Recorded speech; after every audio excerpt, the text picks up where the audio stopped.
आप सभी लोगों का मेरे इस नए वीडियो में स्वागत है। और मैं आपको अब बताने जा रहा हूँ कि यूपी टीजीटी, पीजीटी और प्राइमरी में यूपी गवर्नमेंट वैकेंसी लेके आने वाली है। ठीक, तो इसके लिए हमको अभी से प्रिपेयर रहना है। कैसे प्रिपेयर रहना है ये मैं आपको बता दूंगा।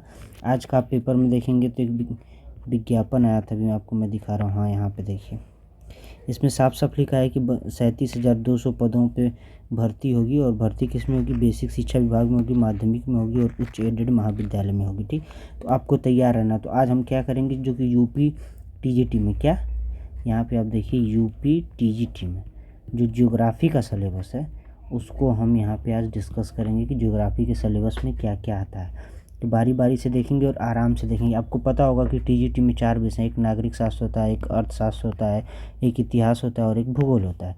तो इसमें आपको 2 सब्जेक्ट का कॉम्बिनेशन रखना होता है। और वो जो 2 सब्जेक्ट होते हैं वो आप अपनी पसंद के हिसाब से रख सकते हैं। या तो पॉलिटी हिस्ट्री रख सकते हैं, या पॉलिटी ज्योग्राफी रख सकते हैं, या ज्योग्राफी हिस्ट्री रख सकते हैं, या इकोनॉमिक्स ज्योग्राफी रख सकते हैं। अपनी सुविधा के अनुसार जो आपके सब्जेक्ट हैं वो रख सकते हैं। तो हम बारी बारी सभी सब्जेक्टों के सिलेबस को एक बार देखेंगे। हाँ, ध्यान रहे ये पुराना सिलेबस है। जिस पैटर्न पे अभी टीजीटी की वैकेंसी हुई है यह वही वाला सिलेबस है, अभी नया सिलेबस नहीं आया। अगर नया आएगा तो उसको भी हम लोग डिस्कस करेंगे। तो सबसे पहले हम भूगोल के बारे में देखेंगे कि भूगोल के सिलेबस में क्या क्या दिया हुआ है। तो आप देखेंगे कि फिजिकल ज्योग्राफी, जो कि एक भूगोल का बहुत ही बड़ा भाग है, भौतिक भूगोल। तो भौतिक भूगोल में क्या दिया है? पहला तो हमारा सोलर सिस्टम है, सौरमंडल की उत्पत्ति कहाँ से हुई, सौरमंडल में पृथ्वी की आकृति, गति, पृथ्वी का प्रभाव, ये सब देखेंगे। उसके बाद खगोल विज्ञान, एस्ट्रोलॉजी जो होती है उसको देखेंगे कि खगोल विज्ञान में क्या क्या है, जैसे सूर्य ग्रहण, चंद्र ग्रहण, अक्षांश, देशांतर का निरूपण, ग्लोब पर किसी स्थल की अवस्थिति का निर्धारण। ठीक, उसके बाद आप समय निर्धारण देखेंगे कि जो हमारे लैटिट्यूड और लॉन्गिट्यूड होते हैं, टाइम के निर्धारण में क्या हेल्प करते हैं। इन सारी चीज़ों को आपको देखना होगा। मैं इनके आपको सोर्स भी बताऊंगा कि कहाँ से पढ़ने हैं। लेकिन अभी हम लोग इस वीडियो में बस ये जानेंगे कि सिलेबस में क्या क्या दिया है। इसलिए आप एक बार सिलेबस गो थ्रू रहेंगे तो आपको पढ़ने में आसानी रहेगी। दूसरा, स्थल मंडल, लिथोस्फीयर। लिथोस्फीयर में आपको पता है चट्टान की उत्पत्ति, प्रकार, ज्वालामुखी क्रियाएं, भूकंप और इनसे जो सिद्धांत जुड़े होते हैं वो भी देखना है। ज्वालामुखी से बनने वाले जो लैंडफॉर्म है वो भी देखना है। धरातलीय स्वरूप, महाद्वीप, महासागर, वितरण, पर्वत एवं उनके प्रकार, वलित पर्वत, विश्व के प्रमुख पठार, मैदान की नदी, घाटें, ये सब सिलेबस में मेंशन है। इन सब सारी चीज़ों को आपको देखना है। ये सारी चीज़ें फिजिकल ज्योग्राफी के अंदर ही आती हैं, आप इतना ध्यान दीजिएगा।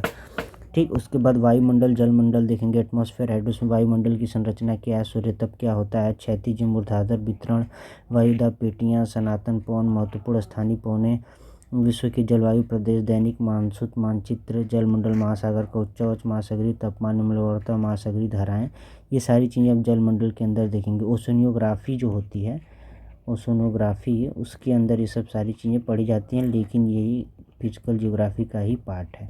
तो आप देख सकते हैं फिजिकल ज्योग्राफी का कितना बड़ा वेटेज है। उसके बाद आर्थिक भूगोल, इकोनॉमिकल ज्योग्राफी है, जिसमें आपको इकोनॉमिकल ज्योग्राफी ह्यूमन ज्योग्राफी के अंदर आती है। ठीक, आप इसको वहाँ से पढ़ सकते हैं। उसमें क्या क्या है, मानव पर्यावरण। इसमें देखिए थॉट वाला पेपर, ज्योग्राफिकल थॉट में हमें क्या क्या पढ़ना है, किन किन थिंकरों को पढ़ना है, ये सब मैं आपको बताऊंगा। एक और वीडियो लेके आऊँगा, क्योंकि वीडियो को ज़्यादा लंबा नहीं करना। मेरा मकसद आपको सिर्फ सिलेबस से अवेयर करना है। तो एक बार मानव भूगोल में आप देख सकते हैं, रेड जेल का नाम है, डेविस का है, सैम्पल का है, हंटिंगटन का है, विडल डाला ब्लास का है, ग्रिफ्थ टेलर का है। ठीक, उसके बाद पॉपुलेशन है, पॉपुलेशन का भी पूरा हमको देखना है। रेस है, मतलब जाति, कौन कौन से रेस समूह के लोग रहते हैं। ठीक, ह्यूमन सेटलमेंट है, ये सब सारी चीज़ें आपको ज्योग्राफी में देखनी है।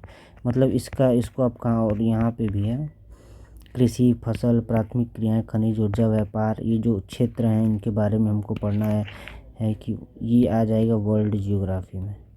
ठीक, वर्ल्ड ज्योग्राफी में आ जाएगा। तो अभी इसको कैसे करना है, यहाँ पे देखिए भारत का भूगोल है। भारत के भूगोल में भी वो सारी चीज़ें पढ़नी है जो हम फिजिकल ज्योग्राफी में पढ़ेंगे, उसी को भारत के परफेक्ट में हमको पढ़ना है। ठीक, यहाँ पे आप देख सकते हैं भारतीय कृषि, पर्यावरणीय समस्या, जलवायु एवं वनस्पति, भौतिक स्वरूप, जनसंख्या व परिवहन। ठीक, आगे हमको क्या करना है ये मैं आपसे डिस्कस कर ले रहा हूँ। देखिए हमें अभी क्या करना है।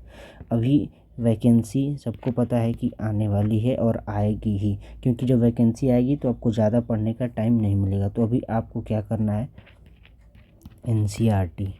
एनसीईआरटी कम से कम 9 to 12 पूरी पढ़नी है। पूरी अच्छे से पढ़नी है। जो ना समझ में आए, एक बार पेन की निब थोड़ी छोटी कर लेता हूँ, जो ना आपको आए उसको लिखना है एक A4 साइज वाले पेपर पे, ठीक। तो भी NCERT पूरी पढ़िए, कम से कम 1 महीना में पूरी NCERT 11th की फिजिकल ज्योग्राफी और 12th की ह्यूमन ज्योग्राफी और इंडियन ज्योग्राफी, ये भी 11th की ही है। तो ये सब पुस्तकें तो एकदम आपको याद रहनी चाहिए, ये पुस्तक पूरी याद रहनी चाहिए। उसके बाद हम आप PYQ लगा के देखेंगे। तो अभी हमारा आपका साथ काफ़ी लंबा रहेगा, क्योंकि हम लोग इसकी तैयारी करेंगे अच्छे से और इसके सारे एस्पेक्ट्स को देखेंगे, क्वेश्चंस लगाएंगे, PYQ लगाएंगे, सब कुछ लगाएंगे, ठीक। बस आपको यही करना है कि अभी इतने चीज़ को पूरा करना है, और जो नया सिलेबस अगर आएगा तो वो मैं आपको यहाँ पे बताऊँगा। लेकिन अभी हमको पुराने सिलेबस के हिसाब से ही पढ़ना है, क्योंकि लगभग सारी चीज़ें सेम ही हैं। कोई ज्योग्राफी वही रहेगी, उसमें क्या ही बदल जाएगा, 1-2 पॉइंट इधर उधर हो सकते हैं, तो वो सब हम बाद में देख लेंगे। आज की वीडियो में इतना ही। वीडियो देखने के लिए धन्यवाद और आपका दिन शुभ हो।